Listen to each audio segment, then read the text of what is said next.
But one of the things I tell people is there's a different you, 50 states in the United States. It's called geomorphic programming. So you exist as a different person in Texas and in California and Florida and New York State. It's different language, different customs, different expectations. I grew up in Oklahoma, and Oklahoma has what I call a morphic overlay of being a gangster and outlaw, and it's where we get all the music, country and western music from. I moved to California as fast as I could, and out there nobody cared where I was from, what I did, or who did what to who. So I adopted a new persona of being successful, as opposed to the ones I was programmed. Remember the hood? And so everybody in Oklahoma has that overlay. Everybody in Texas has one. California is looking good. I like that. So I gave an interview of somebody from Australia, and I said, well, I'm just like you because Australia has the same overlay that Oklahoma does. And what is it? Both of them were territories, and the entire rest of the world dumped their convicts, outlaws, derelicts, renegades, all into that area. And that's what we called Oklahoma Territory. And they did the same thing to Australia. Now, think about the consciousness of those people and the hood they grew up in. So I offered a solution to Australia. I said they should elect me king because I transcended and gone above my programming, my morphic program. I tell people, how's it work? Well, in Florida, there's a potential wife or husband for you, let's say, just in that area. In Texas, there's a different woman or man. And in California, a different woman or man. It's like every time you go more than 30 miles, it's a different environment. It's a different opportunity. You are no longer required to stay in the same place where the activity went on, where everybody knows you and wants to persecute you or has formed an opinion. Because as soon as you move to California or New York City, who the hell cares who you are and where you've been? I want to know what you're doing and where you're going.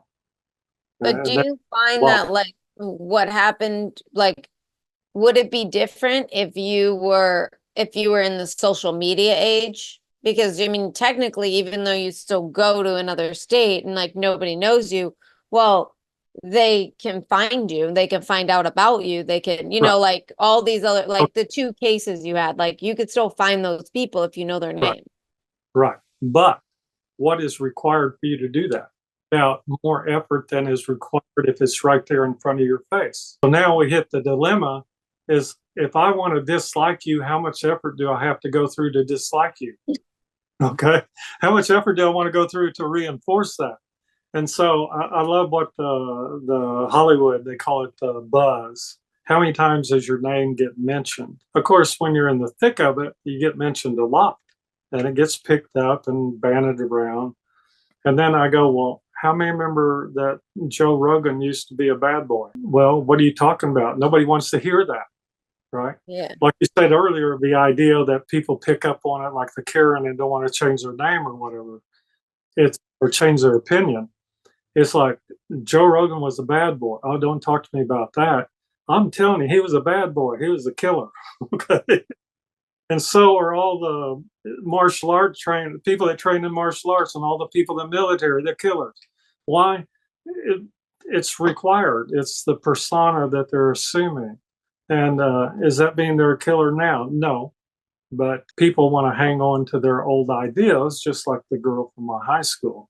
She had formed an opinion. She had formed a perspective of who I am and or how I was. Now, she wasn't wrong in that. It's just that clothing, that overlay, that morphic overlay, that geomagnetic or geomorphic field doesn't apply to me anymore because I changed. Now, what didn't change was their memory. We're back to that again. Mm-hmm. So can you change the memory of people? Yes. We call it magic. So, and you know, and I practice most of my clients is by magic. We want to get rid of all the negative emotions, negative experiences that don't benefit them in a way that elevates them. That's the proper language. They gave me a name one time, one of the groups, science fiction, and we'll use the word reproductive magic. That was my name. Right. And because I couldn't understand what I was doing and what I was trying to do by training people in disciplines that they had not been exposed to, okay, that I thought would be most beneficial in a war type setting or a battle type space. I'm carrying on warfare for people in their own mind, in their own life, in their own experience. The difference is I'm on your side and want to help you. I want you to kind of like what we say, get over it.